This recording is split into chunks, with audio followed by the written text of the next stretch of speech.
Welcome to the present levels of performance page. Here you will be able to capture the present levels of performance of your students so that this can be in alignment with the child's goals in the IEP. In the first box, you would have the strengths, preferences, and interests. It is important to know any strengths or interests that the students may have right now, be it academically, functionally, daily living skills, and so on.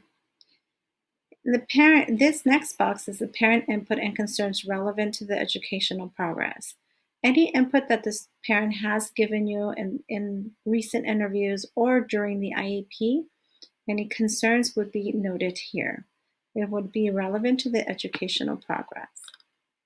For the next section, if it's applicable and the student takes the SBAC, this is where you would note their performance on the SBAC.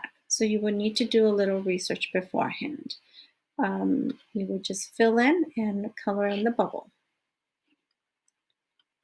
SBAC has both English language arts overall and math overall performance. If the student does not take the SBAC and it's an alternate assessment, the CAW, then this is where you would input that. If they do take the SBAC, then you would mark not applicable on here. For English language learners only, this is where you would record their overall LPAC score. You would record their performance, written language, and oral language score. Down here, there's a drop-down menu where you can indicate how they performed in listening, speaking, reading, and writing. There's also an area where you can record any alternate assessment that the district may have had. The next section is physical education testing and other assessment data. If you notice, the physical education testing takes place in grades 5, 7, and 9 only. And other assessment data is any data that you might want to report on that could be relevant to the student's functioning, such as any curriculum assessment or district-wide assessments. On this next section, you would report hearing and vision. Now, this results usually is given to you by the nurse and it's considered by the team.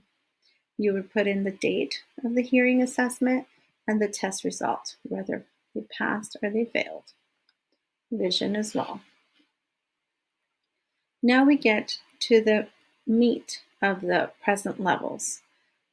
Here, as you know, IDEA states that present levels of performance, we not only focus on academics, but also focus on the child, how the child is functioning, how the child is doing socially, emotionally, behaviorally.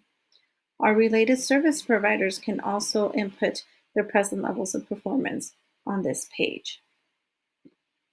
The first one is pre-academic, academic, or functioning skills, such as math, reading, writing. Communication development. A lot of the times if the student has language and speech services, the speech and language pathologist will input their information here.